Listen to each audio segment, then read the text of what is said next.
It's the final few seconds before the lights go out, and the race to the podium begins.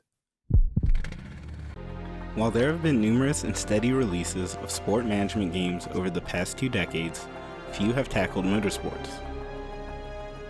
Motorsport Manager looked to explore this market in 2014 with an initial release on iOS and subsequently on Android in 2015. Following the success of this initial release on mobile devices, PlaySport Games retooled Motorsport Manager for release on PC in 2017, bringing a more in-depth experience than its previous releases, but one that still has quite a few glitches to this day. In Motorsport Manager on PC, you're thrust into the position of team principal of a racing outfit of your choice in one of 3 escalating tiers that gradually get faster and more expensive to run in. The base game only allows for participation in single-seater series, while Endurance and Grand Touring series are downloadable at a cost of $5 each.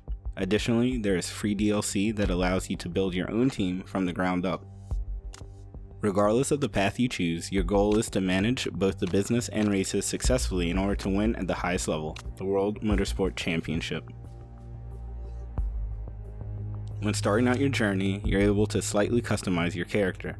Even though the customization is incredibly minimal, there is a meaningful aspect to the background that you choose. The 4 backgrounds that are available each provide you with a unique bonus throughout your career, such as a fixed percentage off of all monetary transactions if you decide to go with the financial background. As the managing force behind your outfit, you're ultimately tasked with making the decisions that will allow your team and drivers to be successful on the grid. This means evaluating and recruiting staff, such as engineers and drivers, choosing the course of development for the team's car, and building and enhancing your team's departments in order to develop in-house parts or attract higher-paying sponsors. The culmination of your efforts will ultimately determine how well you do throughout the season. As team principal, it's your choice to determine whether you want to go after the championship immediately or want to take some time building up your outfit's facilities to be more productive in future seasons. Your measure of success as team principal is determined on a projected end-of-season finishing position that is mutually agreed upon between you and the chairman. The chairman is the primary funder of your team and thus the individual you seek to please. At the beginning of each season, the chairman will provide you with 3 options to choose from as far as end-of-season standings, with higher projected standings resulting in more income in order to achieve those higher results. Consistent finishes underneath your target and blowing through your money too quickly will result in adverse action.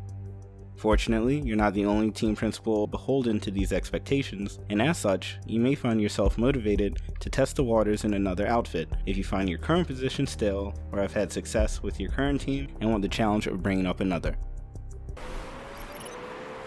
As mentioned before, your management role isn't solely sequestered to off-track duties. Come race weekends, you'll find yourself being in control of car setups to extract quicker lap times, team orders, and choosing overall race strategies. For example, selecting which compound of tire to use as well as which engine modes to use ultimately set the pace that you want your drivers to push throughout the race. Another aspect of race control is setting up the car, which in practice is quite mundane and is nothing more than guesswork with absolutely no consistency for the tracks. Another main detractor of Motorsport Manager is its numerous issues that plague an otherwise very fun and immersive experience. Unfortunately, these issues are both quite major and quite consistent as well. For example, Motorsport Manager has crashed quite a bit under no distinct circumstances. Additionally, I've had multiple save files become fully corrupt and totally unplayable. Another issue that I've encountered during my 100+ hours of playtime stems from the way Motorsport Manager alerts you to vital information, such as employee contracts expiring. All of your contact is through email, whether it be reporters, chairmen, or your drivers. You get small interactions here and there that could aid you or otherwise be detrimental, but none that are too drastic, and they are infrequent and lack the gravitas necessary to be classified as dilemmas, but are presented as such.